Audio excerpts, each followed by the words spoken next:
Le titre de ce livre, Les paraboles de notre Seigneur Jésus-Christ. Nous entrons à la partie 50 de ce livre.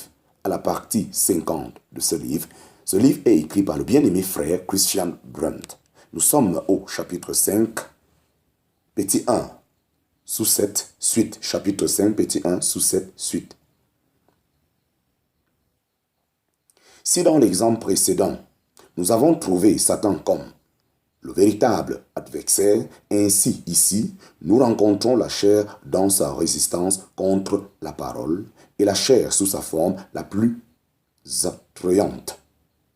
Il y en a bien qui étaient prêts à se donner avec joie au Seigneur, mais les brisures de cœur dont parle la parole de Dieu, ils ne les ont jamais connues. Les sacrifices de Dieu sont un esprit brisé.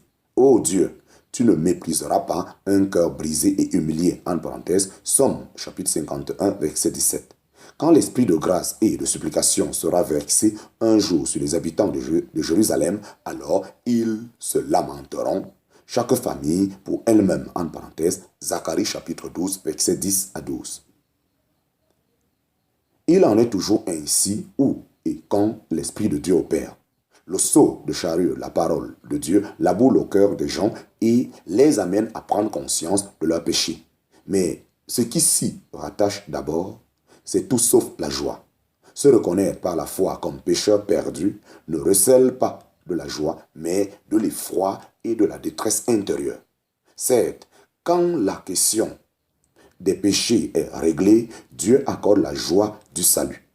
Mais la repentance a salut, en parenthèse, 2 Corinthiens chapitre 7 verset 10, vient avant la joie. Vient avant la joie, les lamentations avant la restauration. Cependant, là où la parole est reçue avec légèreté, avec joie, c'est la preuve qu'il n'y a jamais eu de travail en profondeur. Jamais le sceau de la charrue de Dieu n'a scruté à fond le cœur et la conscience, et jamais la nature corrompue de l'homme n'a été reconnue par lui. De fait, le cœur naturel de l'homme est un cœur de pierre. Quand on considère le comportement de l'homme vis-à-vis de Dieu, en parenthèse, comparé à Ézéchiel chapitre 36, verset 26. Le jugement de soi-même est étranger à la nature humaine. Mais ce cœur de pierre peut se montrer quand même très religieux. Il peut en même temps se revêtir d'une mince couche de terre cultivable. N'est-ce pas, d'ailleurs, la caractéristique de la chrétienté au dernier jour que d'avoir une certaine forme de piété tout en ayant régné la puissance, en parenthèse, de Timothée, chapitre 3, verset 5. Combien de gens dans nos pays christianisés qui ne professent le christianisme que parce que leurs parents le faisaient ou que c'est l'habitude du pays.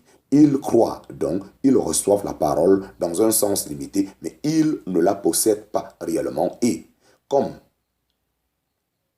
comme la suite le montre, ils ne la gardent pas. L'homme spécialement celui qui est orienté par un idéal, est tout à fait à même de se laisser influencer par certaines pensées de Dieu. Il peut par exemple trouver le plan du salut de Dieu grandiose et faire extérieurement des progrès rapides pour saisir certaines vérités. Il peut manifester un grand intérêt pour la prophétie et classer les principes du semeur sur la montagne à un très bon niveau éthique. Mais il y a un grand danger dont le Seigneur veut avertir ceux qui entendent la parole. C'est qu'avec tout cela, la conscience ne soit pas touchée, que le rocher non brisé reste inchangé par-dessous. Certes, la sémence de Dieu, la parole de Dieu est présente, mais il ne lui est pas permis de prendre racine à l'intérieur. La parole n'est reçue que superficiellement avec un certain enthousiasme, la conscience n'entrant toutefois pas en activité. La conscience n'entrant toutefois pas en activité. Ceux qui annoncent la parole contribuent eux-mêmes en partie à cette tendance. un bon nombre d'entre eux ne cherchent-ils pas, coûte que coûte, à donner meilleur goût à l'Évangile? Faites donc la vérification. Vise-t-on encore la reconnaissance des péchés et la confession des péchés? Parle-t-on encore du péché? Parle-t-on seulement de se donner avec joie au Seigneur? Parler en faveur d'une acceptation purement sentimentale de l'Évangile, ce n'est rien d'autre que du feu étranger. En parenthèse, Lévitique chapitre 10, verset 1. En outre, le mot évangile ne signifie pas, comme on l'entend trop souvent, un heureux message. Non, le sens est un bon message. Ce n'est pas un heureux message que de dire aux gens qu'ils doivent se convertir s'ils ne veulent pas être perdus pour l'éternité. Mais dans ce message lui-même, il y a quelque chose de bon s'il est propre à pousser les gens à se convertir. Et n'est-ce pas réellement un bon message que le Père ait envoyé le Fils comme sauveur du monde? Mais la joie ne peut être ni le premier ni le seul sentiment du pécheur à lui de la parole de Dieu. Le Seigneur montre bien qu'il est manifeste que l'absence de racines est justement due à ce que, dans ce deuxième cas, on ne trouve que de la joie. Est-ce, par exemple, un signe d'amour pour le Seigneur quand on n'a aucun sentiment du jugement terrible qui a dû tomber sur notre Seigneur à cause de nos péchés? Ou encore, est-ce une indication de l'opération de la grâce de Dieu quand on a tellement de joie à être sauvé personnellement qu'on n'estime pas nécessaire de repenser au péché? Le Seigneur Jésus démasque le vrai caractère d'une telle joie. Ce n'est rien d'autre que l'égoïsme inné et la preuve d'un cœur dur en face de Dieu. Des gens très religieux, chrétiens, peuvent être tellement durs de cœur qu'ils n'ont encore jamais rien éprouvé de ce que leurs péchés ont coûté au Seigneur Jésus. Ils peuvent être profondément remués en écoutant des passions, en parenthèse, mises en musique, du récit des souffrances, au moment des passages sur les traitements injustes et les souffrances de Jésus. Mais la pensée que le Seigneur Jésus soit allé à la croix à cause de leurs péchés ne les a même jamais effleurés. Quand des sentiments chaleureux sont réveillés, mais qu'on passe par-dessus le péché, on se trouve en présence du cas décrit ici. Dès lors, ce qui a l'apparence d'un grand succès, ce n'est malgré tout que de la mort. Je connais tes œuvres, que tu as le nom de vivre, mais tu es mort. En parenthèse, Apocalypse chapitre 3, verset 1. Mais n'avons-nous pas aussi, nous-mêmes, en tant qu'enfants de Dieu, déjà eu bien des fois honte d'avoir un si faible sentiment du péché et de ce que nos péchés ont causé à notre Sauveur? Ne nous occupons-nous pas trop souvent de joies qui ne sont pas dans le Seigneur, en parenthèse Philippiens chapitre 4, verset 4. Bien des joies qui nous remplissent ne sont finalement rien d'autre que de l'égoïsme et de l'orgueil.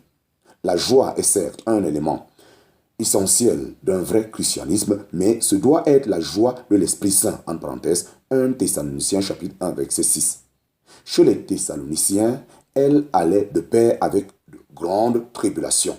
Jamais le Saint-Esprit ne conduira à une idée superficielle et plate du péché, comme nous l'avons déjà rappelé en nous appuyant sur Zacharie chapitre 10, le verset 12.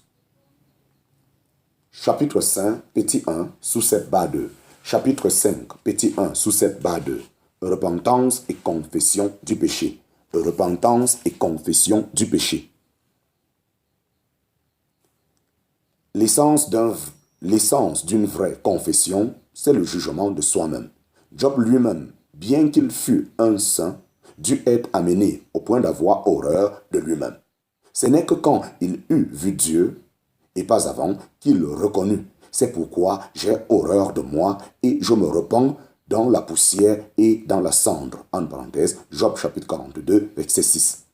Au sens du Nouveau Testament, nous pouvons dire que là où il y a la foi au Seigneur Jésus, Là aussi, on verra la repentance envers Dieu. En parenthèse, Actes chapitre 20, verset 21.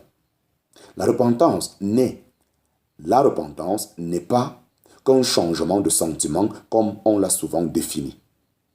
Sans aucun doute, quand il y a une repentance produite par le Saint-Esprit, il s'y rattache aussi un changement de manière de penser. Cependant, on ne pourrait absolument pas se représenter un vrai changement de sentiment sans qu'on se courbe devant le jugement de Dieu.